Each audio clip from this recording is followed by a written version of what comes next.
Her voice was smoky, sultry, and undeniably powerful.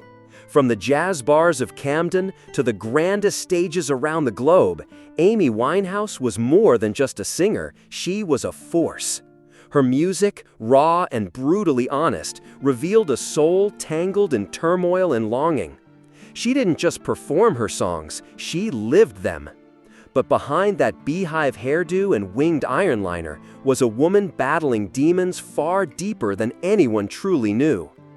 Amy's story is not just a biography. It is a haunting ballad of fame, addiction, love, and loss. It is the story of a girl from Southgate who soared too high, too fast, and paid the ultimate price for being too real in an industry that often favors polish over truth. Today, we remember not only the tragic ending of her life, but the extraordinary talent that made her unforgettable. In this in-depth journey through her life, we will uncover who Amy really was, how she became a global icon, and the devastating realities she could never quite escape. Amy Jade Winehouse was born on September 14, 1983, in Southgate, North London. Her father, Mitch Winehouse, was a taxi driver with a passion for singing Frank Sinatra tunes. Her mother, Janice, was a pharmacist. In 2003, her debut album Frank was released. It was a jazz-soaked record filled with biting lyrics and self-reflection. It earned her a nomination for the Mercury Prize and an Ivor Novello Award. Critics loved it, but Amy felt disconnected from it. She later admitted she was barely involved in its marketing and didn't have full creative control. Even in success, she was uncomfortable in the spotlight. But the world hadn't seen anything yet. Amy's life changed irrevocably in 2006 with the release of Back to Black. The album was a storm of soul, heartbreak, and resilience. Inspired by her turbulent relationship with Blake Fielder Civil, Amy poured her pain into every note. Songs like Rehab, You Know I'm No Good, and Love is a Losing Game weren't just hits, they were confessions. Produced by Mark Ronson and Salaam Remi, Back to Black had a vintage sound with a modern edge. It fused Motown soul with Amy's gritty, jazz-laden vocals. The album became a cultural phenomenon. It topped charts worldwide and won 5 Grammy Awards, including Record of the Year and Song of the Year. Amy became the first British woman to win that many Grammys in one night. But fame came with a heavy cost. The media became obsessed with Amy's personal life. Paparazzi followed her every move. Her drug use, erratic behavior, and toxic love affair with Blake dominated headlines. Her beehive, tattoos, and winged eyeliner became symbols of both her style and her unraveling.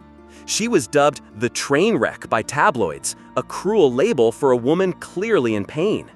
Amy's relationship with Blake was passionate but destructive. They married in 2007, and within months they were both in and out of rehab. Blake introduced her to harder substances, including heroin and crack cocaine. Amy, already vulnerable, spiraled deeper into addiction. Despite her deteriorating health and public breakdowns, she continued to perform.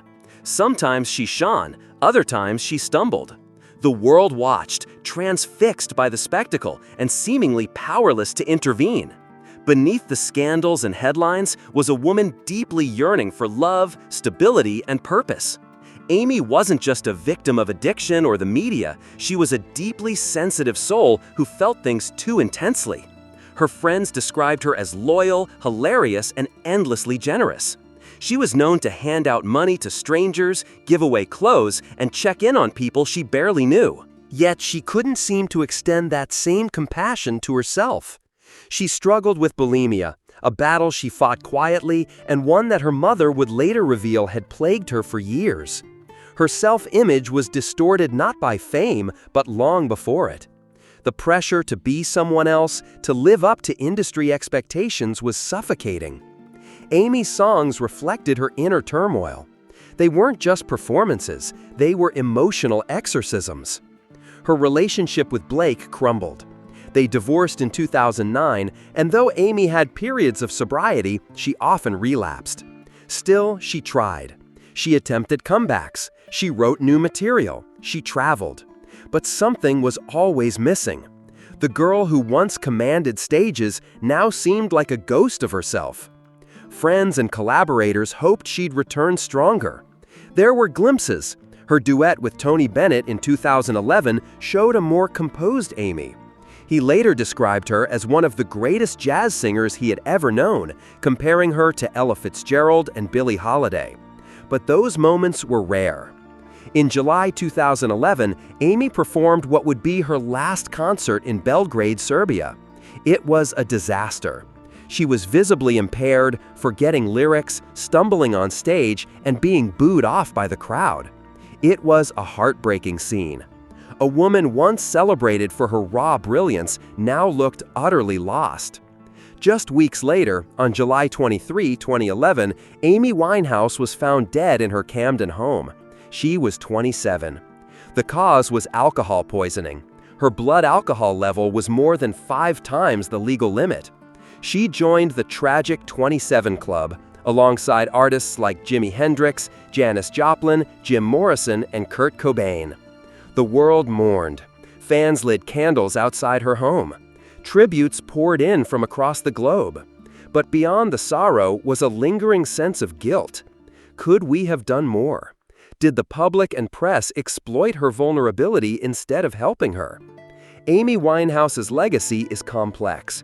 She was a musical genius, a fashion icon, and a symbol of raw, unfiltered truth. She redefined what it meant to be a pop star in the 2000s. Not polished or packaged, but painfully real. Her influence is seen in artists like Adele, Lady Gaga, and Lana Del Rey, who credit Amy with paving the way for authenticity in modern music. Her posthumous releases, including the compilation album Lioness: Hidden Treasures, gave fans a glimpse into what could have been. The Amy Winehouse Foundation, founded by her family, continues to support young people battling addiction. Her story has been told in documentaries, books, and even stage productions. But no tribute can truly capture the complexity of her life. Amy's voice still haunts us. Not because she's gone, but because it reminded us that behind every star is a person, a daughter, a friend, a woman who just wanted to be loved. Amy Winehouse's story isn't just a cautionary tale. It's a celebration of artistry, individuality, and vulnerability. It's a reminder that true talent can't be molded or manufactured. It shines brightest when it's allowed to be itself. Yes, her life was tragically short, but what she gave the world in 27 years was more than most do in a lifetime. Her music remains timeless, her lyrics still cut deep, and her spirit continues to inspire. In the end, Amy Winehouse didn't just sing the blues, she became them. And through her pain, she helped others feel less alone. Let us remember her not just for how she died, but for how she lived, fiercely, honestly, and unapologetically. If this story moved you, please like, share, and subscribe for more true stories of music legends. And tell us in the comments, what's your favorite Amy Winehouse song, and why does it mean so much to you? Thank you for watching.